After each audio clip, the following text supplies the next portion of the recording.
premier lieu, les collectivités sont pour nous des clients des plus importants, donc on doit satisfaire au quotidien. D'abord par la qualité de nos travaux, mais aussi par l'écoute. C'est grâce à cette écoute de leur vision et de leurs attentes, qu'on sait aujourd'hui leur proposer des produits et des techniques innovantes qui répondent à ces attentes. Et pour arriver à développer, à mettre au point ensemble ces produits, on doit avoir avec elles un lien de partenariat qu'on s'efforce de développer au quotidien. C'est une grande fierté parce que chez Colas, on est avant tout, je viens de le dire, des faiseurs qui essayons de répondre au mieux aux attentes de nos clients. Alors le temps d'une soirée, inverser les rôles et récompenser le projet de l'urbanisme de l'année, c'est une grande fierté. Donc c'est l'occasion pour moi de rappeler à nos élus l'importance qu'il faut aussi accorder à l'entretien de leur patrimoine, qu'il s'agisse de routes ou de réseaux, et que les entreprises de travaux publics sont là pour les accompagner sur le sujet. Trophée de l'urbanisme.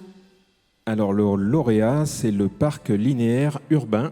Comment les habitants s'approprient ces nouveaux lieux, parce qu'il y a plusieurs tranches. Les 4 tranches, on a réalisé les 2 premières tranches. Dans le parc de la mairie, il y a un an, qui est plutôt la tranche culturelle avec un amphithéâtre de verdure où désormais on fait les scènes d'été, qui sont des spectacles culturels qu'on offre aux habitants pendant 5 semaines. La deuxième tranche, qui a été très bien présentée dans le reportage, qui est la tranche plutôt sportive, de pique-nique et de verger. Parce que quand même ce parc linéaire urbain, à terme, c'est plus de 5000 plantations qui vont se répartir sur les 4 tranches, et les 2 prochaines tranches qui auront lieu dans les prochaines années. La troisième, ça sera un lieu familial et de jeux de divertissement, et la quatrième qui fera la part belle à l'agriculture en ville. Donc ce sont des tranches qui aujourd'hui qui sont en train de s'étaler sur plusieurs kilomètres. C'est 6 hectares d'aménagement vert qui sont en train de se faire sur Rieux, à la place d'une ancienne 2x2 voies qui était prévue. Rieux-la-Pape, c'est une ville que beaucoup connaissent, c'est la 8e plus grande cité de France, plus grand QPV. Et aujourd'hui, on est en train de développer, grâce justement à tous les projets qu'on a développés, que ce soit le centre-ville, le cinéma, la future médiathèque, la nouvelle piscine qu'on a ouverte la semaine dernière, le parc linéaire urbain, ça nous a permis de décrocher un plan de rénovation urbaine à hauteur de 280 millions d'euros qu'on va signer en convention pas plus tard qu'en décembre prochain à la métropole et à la ville, donc qui en fait un des plus grands plans de rénovation urbaine que la métropole n'ait jamais connu. C'est une grande fierté parce que Rieux en avait bien besoin. C'est un projet qu'on porte en équipe parce qu'on ne peut pas le porter tout seul. Il faut peut-être un capitaine dans le bateau, mais un équipage qui soit compétent.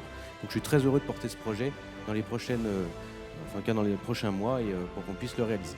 Le but en fait, c'est de raccorder la ville nouvelle à l'ensemble de la commune, parce que Rieux-la-Pape, c'est une ville nouvelle qui est au centre de la commune, c'est près de 2/3 des habitants, et le reste, ce sont des quartiers plutôt résidentiels.